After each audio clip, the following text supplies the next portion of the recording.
Petit disclaimer avant de commencer. Je tiens à dire que c'est ma première vidéo, donc dites-moi dans les commentaires si il faut que je change quelques trucs ou pas. Et je tiens à vous dire évidemment que je ne fais pas cette vidéo pour inciter à la haine. Si vous le faites, je ne perdrai pas mon temps et je vous signale directement. Sur ce, bonne vidéo. Michou. Ah là là là là, Michou.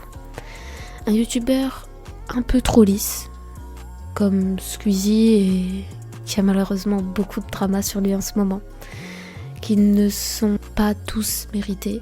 Je parle évidemment de celui d'Elsa, mais nous n'allons pas en parler aujourd'hui. Non. Aujourd'hui, nous allons parler de son jeu de société. Qui sera le menteur? Le principe de ce jeu est de raconter une anecdote qui est vraie ou inventée en fonction d'un thème proposé. Sur le papier, ce jeu a l'air vraiment bien. Donc jusque-là, rien d'anormal. Mais il y a beaucoup de choses qui me dérangent. Pour commencer, Michou est un youtubeur, streamer, comptabilisant 10 200 000 abonnés sur YouTube et 2 100 000 sur Twitch. Il a une réputation de youtubeur lisse, ce qui veut dire qu'il est très carré, un peu trop gentil et ne cherche aucune embrouille. Quand on pense à Michou, on pense à des vidéos que l'on peut regarder avec notre famille sans être gêné et d'avoir des scènes un peu bizarres. Michou avait un concept s'appelant Mytho ou pas, puis qui est devenu après Qui sera le menteur, avec des invités tels que Gad Elmaleh, Redouane Bougueraba ou encore Camille Combal, Baptiste Gabigoni et même Nicotine, Flamby ou Timout. Ce jeu pouvant un peu s'apparenter au loup-garou puisqu'il faut trouver le ou les imposteurs, n'est clairement pas adapté au public qu'il veut viser, soit les 7 ans et plus. Avec des questions telles que « As-tu déjà envoyé un message coquin à une mauvaise personne ?» ou encore « As-tu déjà eu un rêve érotique ?» Même des questions zoophiles. « As-tu déjà eu un animal en chaleur qui a voulu le faire avec toi ?» Et plein d'autres questions. Mettez pause si vous voulez les lire.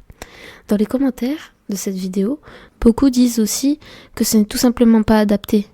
Comme ce commentaire qui dit « Il fallait bosser quelques mois de plus pour éviter de mettre des questions à caractère sexuel dans un jeu familial jouable à partir de 7 ans. En fait, on le sait, c'est un jeu dont Michou fait la pub parce qu'il est accepté qu'on mette son nom dessus pour crédibiliser le jeu auprès des parents. Mon enfant est fan de Michou, donc je vais lui prendre ça pour Noël, contre un chèque. Rien de mal à ça, c'est assez commun et pas le seul vidéaste à le faire. Juste dommage de faire passer ça pour un travail de quelques mois.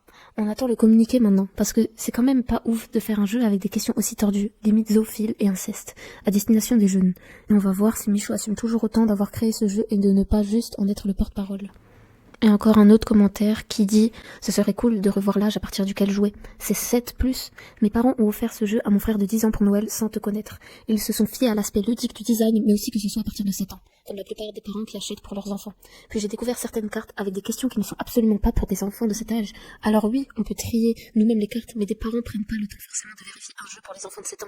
CE1, cet âge-là, je rappelle, pas l'âge de débattre si un tel a fait des trucs coquins chez un ami. Le jeu peut être très bien, mais revoyez s'il vous plaît votre limite d'âge qui n'est absolument pas adapté à des enfants de primaire. En conclusion, ces accusations graves et justifiées ne doivent pas se reproduire et c'est pour cela que Michou a réagi à ces accusations en tweetant. Je viens de voir des réclamations passer sur les réseaux par rapport au jeu de société Qui sera le menteur. Il y a bien eu une erreur de la part de l'éditeur sur la cible d'âge du jeu. Je me renseigne sur ce qu'on peut faire et je vous tiens au jus rapidement. Je tiens à m'excuser envers toutes les personnes que ça aurait pu décevoir, vraiment. Ce qui me dérange dans ce tweet, c'est qu'il ne mentionne pas les cartes qui, même avec une limite d'âge plus haute, seraient entièrement inappropriées en toutes circonstances. Merci d'être resté jusqu'à la fin. Je vous tiendrai au courant quand il y aura d'autres informations. Mise sur le menteur, as-tu déjà eu une pensée raciste?